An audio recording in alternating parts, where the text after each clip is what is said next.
ఉన్న బంగారాన్ని విడిపించి ఆ రోజు ఆన్లైన్ రేటుకే మేము కొంటాం. Sharma gold company. నమస్కారం. సుమన్ టీవీ ప్రేక్షకులకు శ్రీ క్రోధినామ సంవత్సర ఉగాది శుభాకాంక్షలు. తెలుగువారికి ఎంతో ఇష్టమైన పండుగ ఉగాది. షడ్రుచుల సమ్మేళనమైన ఈ ఉగాది పండుగ నాడు ద్వాదశ రాశుల వారికి ఏ రకంగా ఉండబోతుంది, నవనాయకుల ఫలితాలు ఎలా ఉన్నాయి, మొత్తంగా ఉగాది పంచాంగమును వివరించేందుకు మనతో పాటు ఉన్నారు ప్రముఖ జ్యోతిష్య పండితులు బ్రహ్మశ్రీ నందిపట్ల శ్రీహరి శర్మ గారు. గురుగారు నమస్కారం అండి. వాగర్థావివ సంపృక్తౌ వాగర్థ ప్రతిపత్తయే జగతః పితరౌ వందే పార్వతీ పరమేశ్వరౌ. సదాశివసమారంభాం శంకరాచార్య మధ్యమాం అస్మదాచార్యపర్యంతం వందే గురుపరంపరాం. ఆదిత్యాయ చ సోమాయ మంగళాయ బుధాయ చ గురుశుక్రశనిభ్యశ్చ రాహవే కేతవే నమః. గురువుగారు, ఈ క్రోధినామ సంవత్సరం సింహరాశి వారికి ఎలా ఉండబోతున్నాయి, గ్రహ స్థితిగతులు ఎలా ఉన్నాయి, ఏ గ్రహాలు ఎటువంటి ఫలితాలను ఇస్తున్నాయి? గత సంవత్సరం గడిచినటువంటి శోభకృతనామ సంవత్సరం కంటే ఈ సంవత్సరం చాలా బాగుండాలి, కనీసం అనుకున్నటువంటి పనులన్నీ నెరవేరాలనే ఆశ ప్రతి వ్యక్తికి ఉంటుంది.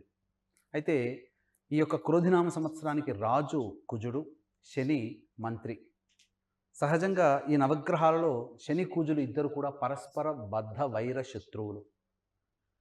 ఇక గమనించుకున్నట్లయితే శని కుజులు సంచారం చేస్తున్నప్పుడు ఇద్దరు ఒకే రాశిలో కనుక ఉన్నట్లయితే అంతర్యుద్ధం కానీ ఆకాశంలో యుద్ధం కానీ జరుగుతుందని శాస్త్రవచనం. అంటే ఆకాశంలో యుద్ధం అని అంటే ఇక్కడ గ్రహ యుద్ధం జరుగుతుంది అని అర్థం. కాబట్టి ఇట్టి గ్రహ యుద్ధానికి శని కుజులే ప్రధానమైనటువంటి కారక గ్రహాలు. కాబట్టి అట్టి శని కుజులు క్రోధినామ సంవత్సరానికి మంత్రి రాజుగా ఉన్నటువంటి సందర్భంలో పాలించే రాజులు కానీ పాలింపబడే పాలకులనగా ప్రజలు కానీ అయోమయ స్థితిలో కొన్ని ఇబ్బందికర పరిస్థితులు ఎదుర్కోక తప్పదు. ఇదంతా కూడా ప్రపంచమంతా ఎదుర్కోక తప్పదు. ఇప్పుడున్నటువంటి పరిస్థితులను గమనించుకున్నట్లయితే ప్రపంచవ్యాప్తంగా భయాందోళన కలిగించేటువంటి సంఘటనలే జరుగుతున్నాయి. ముఖ్యంగా కుజుడు భూమికారకుడు, శని ప్రభావము, ఇవన్నీ చూసుకున్నట్లయితే వరుస భూకంపాలు పెరిగేటువంటి అవకాశాలు ఎక్కువగా ఉంటాయి.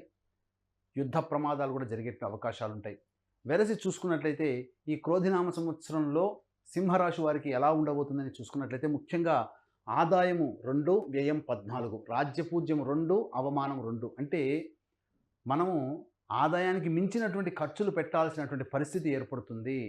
అంటే ₹2 సంపాదించామనుకోండి, మిగతా ₹12 అప్పు తెచ్చుకొని ఖర్చు పెట్టి మన యొక్క ఇబ్బందులు కష్టాలని మన యొక్క కోరికల్ని నెరవేర్చుకుంటాము. అంటే ఇక్కడ దీన్ని బట్టి మనం అర్థం చేసుకోవాల్సింది ఏంటంటే అప్పులు చేయడానికి ఎక్కువగా ఇష్టపడకుండా ఉండి తగినటువంటి ప్రణాళికతో కనుక ముందుకు వెళ్ళినట్లయితే ఈ వ్యయం తాలూకు ఖర్చు తగ్గుతుంది అని అర్థము.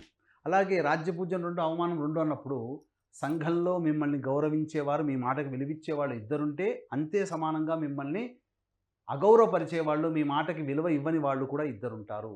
కాబట్టి జ్యోతిష శాస్త్రం గొప్పది. కాబట్టి ఆదాయ వ్యయం రాజ్యపూజ్యం ఈ రెండిటితో ఈ యొక్క సంవత్సరం అంతా ఎలా ఉండబోతుంది, ఎలా ఉండాలని కూడా ఒక్క మాటలో మనకు జ్యోతిష శాస్త్రం ద్వారా మనకు తెలుపబడుతుంది.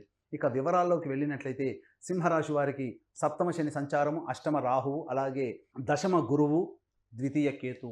వెరసి ఈ యొక్క గ్రహాల యొక్క స్థితిగతులను కనుక పరిశీలన చేసుకుంటే అంత ఆశాజనకమైనటువంటి పరిస్థితి ఈ యొక్క సింహరాశి వారికి ఉండలేదు అని చెప్పవచ్చు. కారణం ఏంటంటే యోగకారక గ్రహమైనటువంటి గురువు దశమ స్థానంలో ఉండడం, అష్టమ రాహువు ప్రధానంగా, ద్వితీయ కేతువు ప్రధానంగా ఇబ్బందికర పరిస్థితులు, సప్తమ శని ఇబ్బందికర పరిస్థితులు అనేటువంటివి ఉంటాయి. పూర్వార్ధం కంటే ఉత్తరార్ధం కొంత మేలని చెప్పవచ్చు. కాబట్టి ఈ సంవత్సరం అంతా కూడా ఆశాజనకంగా లేక నిరాశ నిస్పృహలతో ఈ సింహరాశి వారు జీవించాలనంటే కొన్ని సమయాలు మాత్రం అనుకూలంగా ఉన్నటువంటి సమయాలు ఉంటాయి. కాబట్టి ఆ సమయంలో మీరు ప్రణాళికాబద్ధంగా మీరు ముందడుగు వేసినట్లయితే మీ యొక్క ఇబ్బందుల కష్టాలన్నీ కూడా తొలగిపోతాయని చెప్పవచ్చు. ముఖ్యంగా ఏదా సమయం అంటే సింహలగ్నానికి యోగకారకుడైనటువంటి కుజుడు స్తంభించి 21 అక్టోబర్ 2024 నుంచి 21 జనవరి 2025 వరకు కర్కాటక రాశిలో సంచారం జరుగుతుండడం, అలాగే ఈ యొక్క సింహరాశి వారికి భాగస్వామ్యాన్ని అనగా ఇతరుల యొక్క సహాయ సహకారాలు అందించేటువంటి శని బలహీనుడైపోయినటువంటి సమయం. శని మౌఢ్యమి 23 ఫిబ్రవరి 2025 నుంచి 29 మార్చి 2025 వరకు కూడా శని మౌఢ్యమి కారణం చేత, శని బలహీనుడైనటువంటి కారణం చేత ఆ సమయంలో మీకు ఆశాజనకమైనటువంటి ఫలితాలు పొందుతారని చెప్పవచ్చు. ముఖ్యంగా రాజకీయ రంగంలో ఉన్నటువంటి ఈ యొక్క సింహరాశిలో జన్మించినటువంటి వారికి నిరాశ తప్పదు. ఆశించిన మేర ఫలితం పొందకపోవడం, ఎందుకంటే రాహుబలం లేని కారణం చేత ఆశించిన పదవిని పొందలేకపోవే అవకాశాలు ఎక్కువగా ఉంటాయని చెప్పవచ్చు. ఇక గమనించుకున్నట్లయితే జీవిత భాగస్వాములతో చక్కగా ప్రేమతో మెలిగినట్లయితే సింహరాశి వారికి దాంపత్యం అనుకూలంగా ఉంటుంది. అహంకారం చూపించినా, ఇగో ప్రాబ్లమ్స్ చూపించినా కొన్ని ఇబ్బందికర పరిస్థితులు అనేటివి ఎదురవుతాయని చెప్పవచ్చు. ముఖ్యంగా ధనపరమైనటువంటి సమస్యలు ఎక్కువగా ఉంటాయి. ఊహించిన దానికంటే ఎక్కువగా ఖర్చు అయ్యేటువంటి అవకాశం ఎక్కువగా ఉంటుంది. ముఖ్యంగా ఈ యొక్క కుజుని యొక్క ప్రభావము ముఖ్యంగా చతుర్థ స్థానం మీద, అలాగే ఈ సంబంధించినటువంటి షష్టమ సప్తమ స్థానం మీద ఉన్నటువంటి దృష్టి కారణం చేత అక్టోబర్ వరకు కూడా గృహంలో పలు చికాకులు సమస్యలు అనేటివి తలెత్తుతాయి. గృహోపకరణాలకి ఎక్కువగా వ్యయం చేయాల్సినటువంటి పరిస్థితులు, అనవసరమైనటువంటి ఖర్చులు పెరిగేటువంటి అవకాశం ఉంటుంది. అలాగే శత్రు సమస్యలు కూడా పెరుగుతాయి. మీరు అనుకున్న వాళ్ళు మీకు శత్రువులుగా మారేటువంటి అవకాశం ఉంటుంది. ఏది ఏమైనప్పటికీ కూడా ఈ కర్కాటక రాశిలో జన్మించినటువంటి వారికి ముఖ్యంగా వ్యాపారస్తులకి కొంత ఆశాజనకమైనటువంటి పరిస్థితి ఉంటుంది. రిటైల్ రంగంలో ఉన్నటువంటి వారు, హోల్సేల్ రంగంలో ఉన్నటువంటి వారికి ఆశించిన మేర ఫలితాలు పొందుతారని చెప్పవచ్చు. అలాగే ఇక జ్యువెలరీ రంగంలో కానీ, హోటల్ బిజినెస్, అలాగే జనరల్ స్టోర్ రంగంలో ఉన్నటువంటి వారు, విద్యాలయాల్లో ఉన్నటువంటి వారు కాస్త మంచి పోరాట పటిమ గనక చూపించి ప్రత్యర్థులతో ధీటుగా గనక మీరు మీ యొక్క వ్యాపారాన్ని విస్తరించుకున్నట్లయితే అద్భుతమైనటువంటి యోగాన్ని సింహరాశి వారు పొందుతారని చెప్పవచ్చు. విద్యార్థులు కాస్త అధిక శ్రమ పడితే తప్ప ఉత్తీర్ణత 100కి 100% పొందలేనటువంటి పరిస్థితి ఉంటుంది. ముఖ్యంగా ఈ సింహరాశి వారు ఆరోగ్యం పట్ల శ్రద్ధ వహించాల్సినటువంటి పరిస్థితి. ఈ చెప్పినటువంటి విధంగా 21 అక్టోబర్ 2024 నుంచి 29 మార్చి 2025 వరకు ఆశాజనకమైనటువంటి పరిస్థితి ఉంటుంది. కాబట్టి ముఖ్యంగా వివాహ సంబంధమైనటువంటి విషయాల్లో మీరు ముందడుగు వేస్తారు. తద్వారా కొంత మంచి సంబంధం కుదిరేటువంటి అవకాశం ఉంటుంది. ఈ సమయాన్ని అనగా 21 అక్టోబర్ 2024 నుంచి 29 మార్చి 2025 వరకు ఉన్నటువంటి సమయము కాస్త అనుకూలంగా ఉంటుంది కనుక, కాబట్టి ఏ పని అనుకున్నా కానీ ఆ సమయంలో కనుక ప్రారంభించి మీరు ముగింపు చేసుకుంటే మంచి ఫలితాలు పొందుతారని చెప్పవచ్చు. అలాగే సినిమా రంగంలో ఉన్నటువంటి వారికి, టీవీ మరియు ప్రింటింగ్ మీడియాలో ఉన్నటువంటి వారికి కొంత ఇబ్బందికర పరిస్థితులు ఏర్పడతాయని చెప్పవచ్చు. ఆశించిన మేర ప్రాజెక్టులు రాకపోవడం, మీకు చేసినటువంటి ప్రాజెక్టులు సినిమా రంగంలో కానీ, కళారంగంలో ఉన్నటువంటి వారికి అన్ని రకాల ఫ్రేమ్స్లో 24 ఫ్రేమ్స్లో ఉన్నటువంటి వారికి కాస్త కష్టపడితే తప్ప ఫలితాన్ని పొందలేనటువంటి పరిస్థితి ఈ యొక్క సింహరాశి వారికి ఉంటుంది. ముఖ్యంగా కుటుంబ వ్యక్తుల యొక్క సహాయ సహకారాలు లేని కారణం చేత, ఇంట ఎదుర్కొనే మానసికమైనటువంటి ప్రశాంతత లేకపోవడం చేత, ఇబ్బందికర పరిస్థితులు బయట చేసేటువంటి కార్యక్రమాల్లో మీ యొక్క మనసు లగ్నం లేకపోవడం చేత, ముఖ్యంగా వెరసి ఆశాజనకంగా ఉండకపోవడం, తద్వారా చికాకులు సమస్యలు పెరగడం అనేటువంటిది సింహరాశి వారికి అక్టోబర్ వరకు ఉంటుంది. అక్టోబర్ నుంచి 21 అక్టోబర్ నుంచి కాస్త మెరుగైనటువంటి కాలం అనేటువంటిది ఉంటుంది. కాబట్టి తప్పకుండా వివాహాది శుభకార్యాలు అనేటువంటి జరుగుతాయి. ముఖ్యంగా దేవాలయ సందర్శనం మీకు జీవితాన్ని మలుపు తిప్పుతుంది. గొప్ప సంఘంలో పేరు ప్రతిష్టలు పొందినటువంటి వ్యక్తుల యొక్క పరిచయాలు మీకు అనుకూలంగా ఉంటాయి. మఠాధిపతులు, పీఠాధిపతుల యొక్క అనుగ్రహం వలన మీకు వచ్చేటువంటి సమస్య నుంచి మీరు బయటపడవచ్చు అని చెప్పవచ్చు. ఒక స్త్రీ మూలకంగా ఈ సింహరాశి వారికి ఇబ్బందికర పరిస్థితులు అనేటువంటివి కాబట్టి కొత్తగా పరిచయమైనటువంటి వ్యక్తుల పట్ల అప్రమత్తతో ఉన్నట్లయితే ఫలితాలు పొందుతారని చెప్పవచ్చు. గురుగారు, మరి సింహరాశిలోని జన్మించినటువంటి స్త్రీలకు ఎలా ఉండబోతుంది, ఎటువంటి జాగ్రత్తలు తీసుకోవాలి వాళ్ళు? ప్రతి వ్యక్తికి కూడా నవగ్రహాల ద్వారానే మనిషి పరిపాలింపబడతాడు.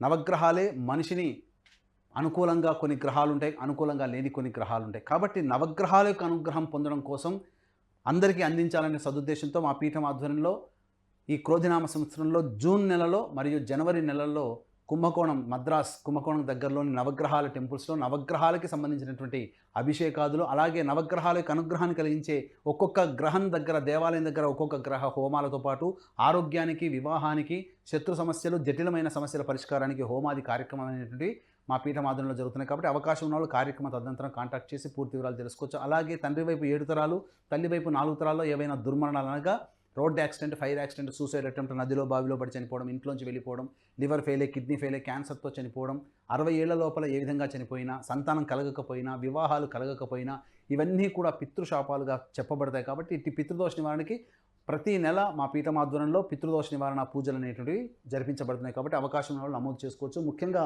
గమనించుకున్నట్లయితే సింహరాశిలో జన్మించినటువంటి స్త్రీలకి ముఖ్యంగా ఆరోగ్యం పట్ల శ్రద్ధ వహించాల్సినటువంటి పరిస్థితులు అనగా పీసీఓడి ప్రాబ్లమ్స్ ఎదురయ్యేటువంటి అవకాశాలు ఎక్కువగా ఉంటాయని చెప్పొచ్చు. కాకపోతే గురుబలం చేత మీ మాటకి ఎదురనేటువంటిది ఉండదు. కానీ అనవసరమైనటువంటి బాధ్యతలు నెత్తి మీద వేసుకోవడం ద్వారా ఆరోగ్యాన్ని కోల్పోవడము, అలాగే మీరు చేసినటువంటి పని ఎదుటి వారికి నచ్చకపోవడం వల్ల ఎదుటి వాళ్ళ యొక్క చీత్కారాలు ఎక్కువగా పడడం, ఇవన్నీ కూడా ఈ సింహరాశిలో జన్మించినటువంటి స్త్రీలకి కలుగుతుంది. కాబట్టి జాగ్రత్తలు పాటించి ఎవరికి మనం సహాయ సహకారం అందించాలని 1-2 సార్లు ఆలోచించి మీరు కనుక ముందడుగు వేసినట్టయితే మీ మాటకి మీ యొక్క గౌరవానికి ఇబ్బందికరం లేకుండా మంచిగా మీ యొక్క జీవితం సజావుగా సాగుతుందని చెప్పొచ్చు.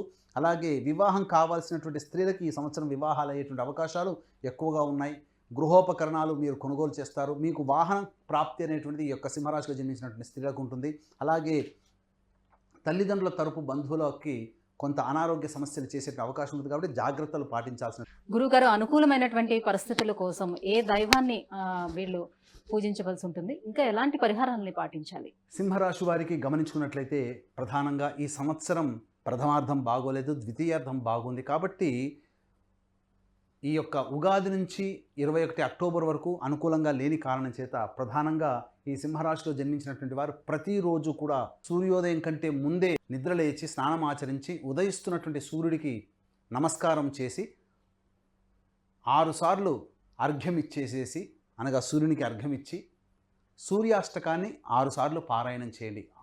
ప్రతిరోజు వచ్చేటువంటి ఇబ్బందులన్నీ కూడా తొలగిపోతాయి. ఇక ముఖ్యంగా సమస్య ఎదురైనప్పుడు ప్రతి మనిషి కూడాను సమస్య ఎదురైనప్పుడు ఆలోచన తగ్గుతుంది. కాబట్టి ఈ రాశిలో జన్మించినటువంటి స్త్రీలు కానీ పురుషులు కానీ సమస్యలుగా ఉన్నప్పుడు తులసి చెట్టు దగ్గర ఆవు నేతితో దీపారాధన చేసి 27 రోజుల పాటు ఖచ్చితంగా 27 రోజుల విష్ణు సహస్రనామ పారాయణ చేయండి. విష్ణు సహస్రనామ పారాయణ చేసినట్లయితే తప్పకుండా మీ సమస్య పరిష్కారం అవుతుంది. కొంత మానసికమైనటువంటి ప్రశాంతత కలుగుతుంది. దేవాలయంలోనైనా చేయొచ్చు, ఇంట్లోనైనా చేయొచ్చు. లేదు ఇంకా మీకు ఈ చేసుకోలేని పరిస్థితుల్లో ఉన్నామనంటే కుంభకోణం దగ్గరలో ఉన్నటువంటి నవగ్రహాల టెంపుల్స్లో మా పీఠం ఆధ్వర్యంలో నవగ్రహాలకి అభిషేకాలు, నవగ్రహాలకి దేవాలయాల్లో హోమాది కార్యక్రమాలు జరపబడుతున్నాయి. కాబట్టి ఆ కార్యక్రమ తదనంతరం మీ గోతనామాలు నమోదు చేసుకోవచ్చు. ఇక ఈ యొక్క సింహరాశి వారికి అదృష్ట సంఖ్య 1, అదృష్ట వారము గురువారము, ఆదివారము, మంగళవారం అని చెప్పవచ్చు. గురుగారు, ఈ సింహరాశి వారికి ఈ క్రోధినామ సంవత్సరం ఎలా ఉండబోతుంది, ఎటువంటి పరిహారాలను పాటించుకుంటే వారికి మరింత యోగదాయకంగా ఉండబోతుందనే విషయాన్ని తెలియజేసినందుకు ధన్యవాదాలు. సర్వం శ్రీ ఉమామహేశ్వర పరబ్రహ్మార్పణమస్తు. సుమన్ టీవీలో మీ పర్సనల్ అండ్ బిజినెస్ ప్రమోషన్స్ కోసం కింది నెంబర్కి కాంటాక్ట్ చేయండి.